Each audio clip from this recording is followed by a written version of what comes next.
हिंदू जगत गुरु के इस नए एपिसोड में सभी हिंदुओं का स्वागत है।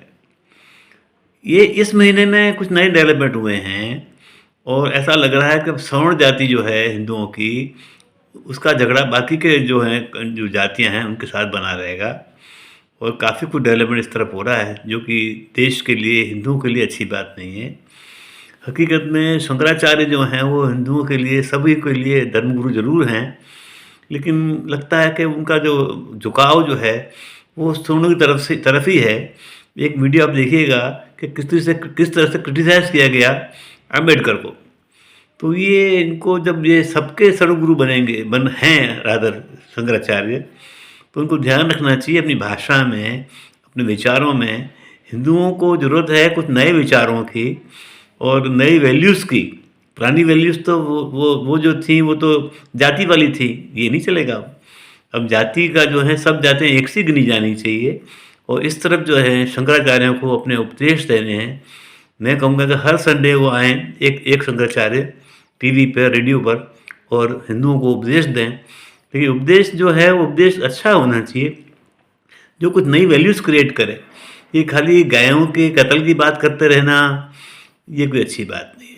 बहुत अच्छी दूसरी वैल्यूज़ हैं हिंदुओं के लिए और ये वैल्यूज़ कल्टीवेट करनी पड़ेगी। पुरानी जो हिंदुओं में जो वैल्यूज़ थी नहीं, जो थी वो हरिजनों से नफरत करना, जिसको गांधी जी ने काफ़ी हद तक ठीक किया, लेकिन अभी बहुत काम करना बाकी है और शंकराचार्यों को उस तरफ देखना पड़ेगा। उनकी खाली अपनी इज्जत की चिंता ना करें और इज्जत तभी मिलेगी जब उनके लोग सुनेंगे उनको, उनके उपदेश को, और समझेंगे इनके उपदेश भी इस तरह से होने चाहिए जो खाली जाति उस पर ना हो। लगता है कि वो खाली ब्राह्मणों उनके लिए बने हैं शंकराचार्य, ऐसा लगता है। ये भी अच्छी बात नहीं है। चलिए, हर हफ्ते मिलते रहेंगे, कुछ ना कुछ नई बातें करते रहेंगे। अंबेडकर जब बौद्ध धर्म की शिक्षा लेने के लिए चला, बंधुओं, इतिहास में पढ़ लेना, नागपुर गया। देखिए, ज्योतिषपीठ के शंकराचार्य स्वामी अभिमुक्तेश्वरानंद सरस्वती जी को, जो खुद अपने आप को शंकराचार्य घोषित करने में एड़ी चोटी की जोर लगा रहे हैं और जिनको खुद योगी सरकार शंकराचार्य मानने को तैयार नहीं है, नोटिस पर नोटिस दिए जा रही है, और जो खुद को सिद्ध करने में जुटे हैं कि मैं ही शंकराचार्य हूं, यानी जिनका शंकराचार्य पद भी खतरे में है, वो बाबा साहब के ऊपर ज्ञान दे रहे हैं। सुनिए और गौर करिए महोदय शंकराचार्य के भाषा शैली पर। अंबेडकर जब बौद्ध धर्म की शिक्षा लेने के लिए चला, बंधुओं, इतिहास में पढ़ लेना, नागपुर गया, 50,000 लोगों को इकट्ठा किया, बौद्ध पंथे को बुलाया और कहा कि हमको बौद्ध धर्म में दीक्षित कर दीजिए। उन्होंने कहा आपको प्रतिज्ञाएं करनी पड़ेंगी। कहा हम करेंगे।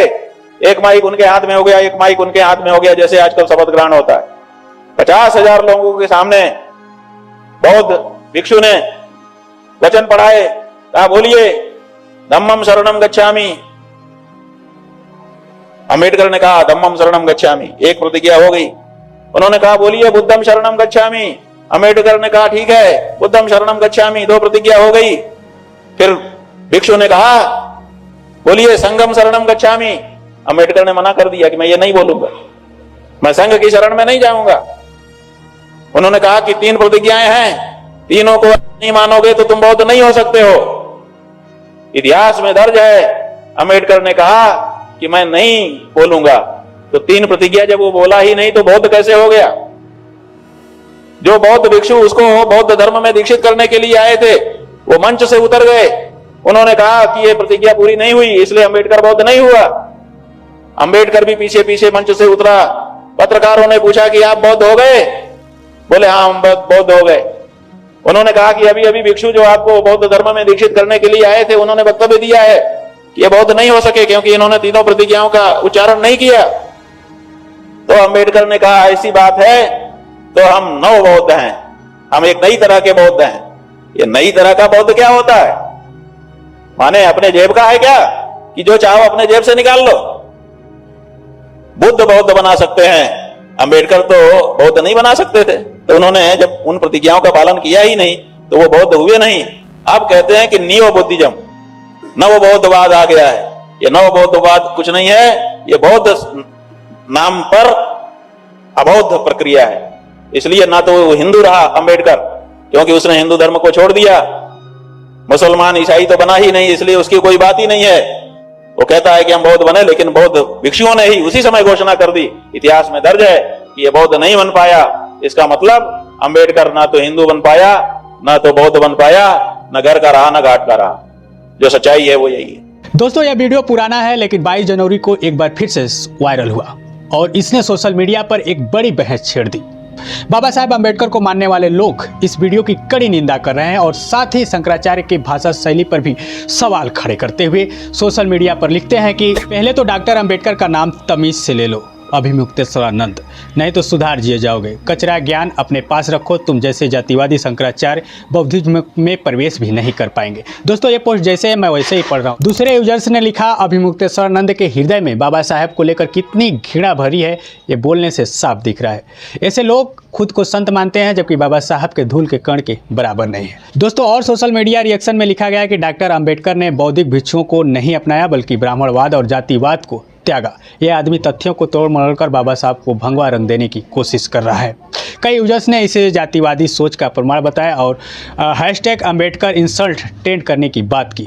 और दोस्तों, कुछ यूजर्स शंकराचार्य का बचाव करते भी नजर आए, कह रहे हैं कि वे सनातन सत्य बता रहे हैं, लेकिन ज़्यादातर रिएक्शन में गुस्सा साफ दिख रहा है। लोग कह रहे हैं कि अम्बेडकर ने जातिवाद के खिलाफ बौद्ध धर्म अपनाया, न कि किसी के मान्यता के लिए। दोस्तों, यह बवाल एक बार फिर धर्म, इतिहास और सामाजिक न्याय की पुरानी बहस को हवा दे रहा है। बहुत से बहुजन समाजी इसे मनवादी हमला बता रहे हैं। इस पर आपकी क्या राय है, कमेंट बॉक्स में जरूर बताइएगा। नमस्कार, मैं खुशी और आप देख रहे हैं हिंद सागर। आइए नजर डालते हैं आज की बड़ी खबर पर। आरएसएस और बीजेपी के साथ साथ सनातन की राजनीति पर खुलकर चर्चा की और कई सवालों के खुलकर जवाब दिया और कहा कि देश में सत्ताधारी दलों में बैठे छद्म हिंदुत्व का प्रतीक बने लोगों को चेतावनी दी और कहा कि सनातनी हिंदुओं को ऐसी राजनीति करने वालों को सबक सिखाने का समय आ गया है। शंकराचार्य अविमुक्तेश्वरानंद ने स्पष्ट किया है कि आजादी के बाद से भारत में वास्तविक सनातनी राजनीति का अभाव रहा है। उनके अनुसार अब तक देश में अमेरिका की पूंजीवादी राजनीति, सोवियत संघ और चीन जैसी विदेशी विचारधाराओं का बोलबाला था, लेकिन अब समय बदल रहा है। शंकराचार्य ने घोषणा की कि देश में सनातनी राजनीति का बीज बिहार के चुनाव से बोया गया है और अब यह कारवां धीरे धीरे पूरे देश में अपने अधिकार प्राप्त करेगा। उनका मानना है कि आने वाले दिन केवल सनातनी राजनीति के ही होंगे। नवभारत के माइक पर आरएसएस की क्लास। शंकराचार्य ने राष्ट्रीय स्वयंसेवक संघ आरएसएस की कार्यप्रणाली पर गंभीर सवाल उठाए हैं। उन्होंने कहा कि संघ ने कभी भी 4 पीठों के असली शंकराचार्यों को अपने मंच पर स्थान नहीं दिया। इसके बजाय वे कार्यकर्ता शंकराचार्यों या फर्जी शंकराचार्यों से काम चलाते हैं, जो उनके इशारों पर उठते बैठते हैं।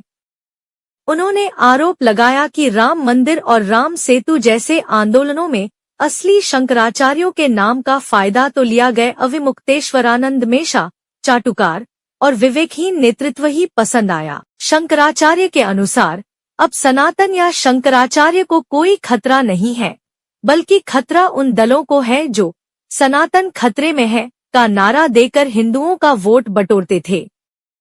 उन्होंने विशेष रूप से भाजपा पर निशाना साधते हुए कहा कि जनता ने कांग्रेस जैसी पार्टियों को रिजेक्ट करके भाजपा को इसलिए चुना था क्योंकि उन्होंने हिंदुओं का साथ देने का वादा किया था, लेकिन अब भाजपा की कलई खुल चुकी है।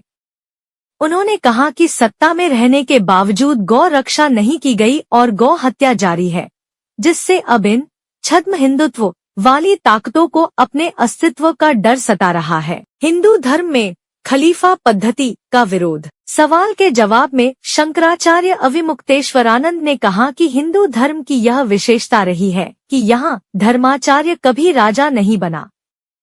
राजा शासन करता है और धर्माचार्य उसे भटकने पर सही राह दिखाता है। उन्होंने चेतावनी दी कि वर्तमान में कुछ नेता खुद को ही धर्मगुरु के रूप में स्थापित करने की कोशिश कर रहे हैं, जो कि मुसलमानों की खलीफा पद्धति के समान है। इस पद्धति को हिंदू धर्म से हटाकर पुरातन परंपरा को पुनः स्थापित करना अनिवार्य है।